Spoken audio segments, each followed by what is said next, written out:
जय गौ माता, जय रामकृष्ण विवेकानंद। ओम सुरभ्ये नमः। मैं सबसे पहले अंग्रेजी नववर्ष की मैं बधाई देता हूं समस्त भारतवासियों को। और आज जब भी हम कहीं जाते हैं तो अक्सर जनता मुझसे कुछ न कुछ प्रश्न करने लगती है। सब लोग कहते हैं कि स्वामी जी, आज हमारी जो अर्थव्यवस्था है, जैसे हम डॉलर के मुकाबले मेरा रुपया गिरता चला जा रहा है। कुछ लोग कहते हैं कि आज पर्यावरण सुरक्षित नहीं है। दिल्ली में देख लीजिए, गोरखपुर में भी बहुत जगह ऐसी चीज़ें देखने को मिलती है कि आदमी का सांस लेना मुश्किल हो जाता है। और अगर आप बेरोजगारी को देखें तो बहुत बड़ी संख्या में हमारा नौजवान पढ़ने के बाद किंग कर्तव्य विमूढ़ हो जा रहा है। ये बातें जनता की बार बार हमें सुनने को मिलता है। तो जनता के सारे प्रश्नों को समेटने के बाद मैं इस निष्कर्ष पर पहुंचा कि हमें भगवान कृष्ण और भगवान राम के सिद्धांतों की ओर जाना पड़ेगा। आज बहुत तेजी से इवेंट चल रहा है, राम के नाम पर इवेंट, कृष्ण के नाम पर इवेंट। कोई राधे राधे कह रहा है, कोई जय श्री राम कह रहा नारा लगा रहा है, कोई बड़ा पट्टिका पहन लिया है। लेकिन हमें यह जानना होगा कि भारत की अर्थव्यवस्था को सुधारने के लिए, भारत को परम वैभव तक ले जाने के लिए मैं भारत के सभी नागरिकों से एक ही चीज़ कहना चाहता हूँ कि आप इसके लिए जो भारत का ऋण है, जो सनातन धर्म का ऋण है, आधार है, वह है भारतीय देसी गाय। भारतीय देसी गाय को जब सुरक्षित हम रखेंगे तो हे भारतवासियों, आपके सारे प्रश्नों का जवाब आपको मिल जाएगा। अगर आप जानते हैं कि हमारे वेद में लिखा गोमय बसते लक्ष्मी, हमारे ऋषि इतना कम बुद्धि के नहीं थे, वो जानते थे कि यह दशा होने वाली है। इसलिए अगर हम अपनी अर्थव्यवस्था को मजबूत करना चाहते हैं तो हमें गाय के गोबर, गाय के गोमूत्र, इनके सारे तत्वों को समझना होगा, उनको अपने जीवन में कैसे उपयोग किया जाए इस पर रिसर्च करना होगा। अगर यह कार्य होने लगा तो दुनिया में आज हमारा फिर डंका बजने लगेगा।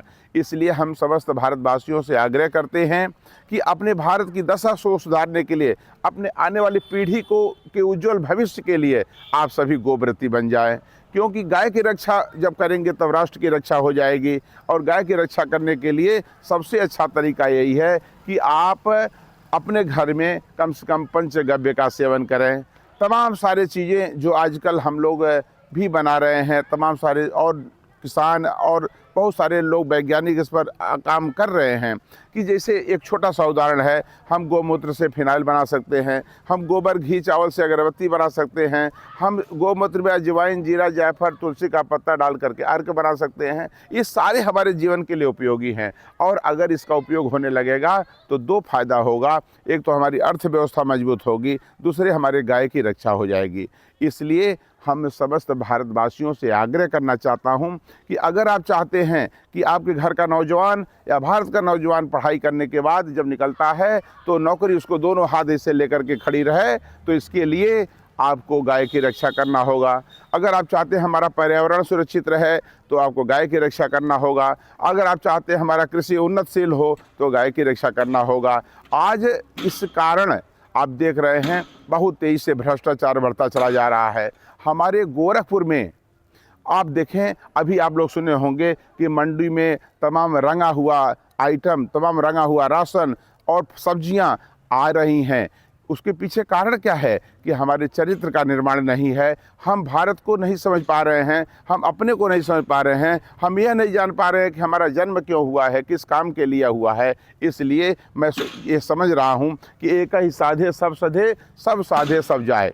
इसलिए आप तेज़ी से आप एक कार्य करें, केवल गाय की रक्षा करना शुरू कर दें। भारतीय देसी गाय की रक्षा हो जाएगी तो भारत की रक्षा हो जाएगी, समाज का रक्षा हो जाएगा। अब सही में अगर आप भारत में रहना चाहते हैं, भारत को अच्छा बनाना चाहते हैं, सही में आप भगवान राम और भगवान कृष्ण के भक्त हैं, तो आपको भगवान राम और कृष्ण के सिद्धांतों के साथ खड़ा होना पड़ेगा।